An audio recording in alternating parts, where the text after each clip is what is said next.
Nakali yovaawo. Mamadde nvaako wali mu mikwano gyange. Kaakati abantu ababeera beetalaatala waneno nga beeyisayisa mu lujja lwaffe olwaleero nga tewannayitawo kkono. Bantu kyate maama. Bano abatuwala n'ab'empala n'azaabwe.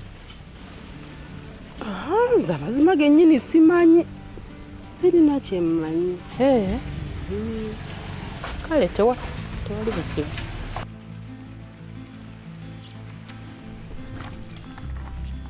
Aha, ovaawo.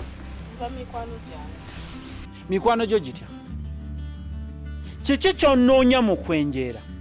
Obuzibu bw'ofuna mu kwenjera tubumala. Era okyayenjera onoonye obuzibu bw'okubiri. Kati no sigenda kulinda bwakubiri. Kati okuva olwaleero nkusibye nkutadde mukomera mu house arrest. House arrest tokkirizibwa kufuluma nju eyo olina okubeeramu mpaka lw'onaakola kyenjagala. Ye mwana gwe sigenda kuwolereza. Nakuwolerezanga naye okuva we watuyisa ababbi. Sisobola kuwolereza. Genda mu house arrest yo obeere eyo. Bw'onaagaana okugondera tatawo by'ayagala njajje kufulumya. Nkutwale paka Nalufeenya. Ofenyere eyo. Olyoka omanye nti omuzadde wakuwa ebiragiro tobijeemeranga. Naye maama, lwaki tompolerezaako nga taata ntulugunya? Nze nnwanirira ggwe.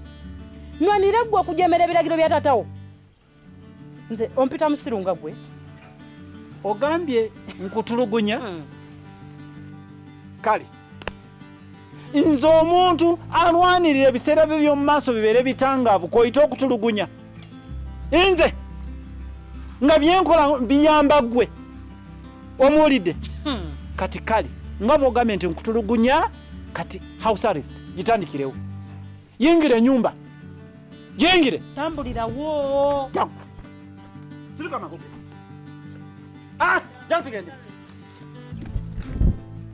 Nze siri taatawo.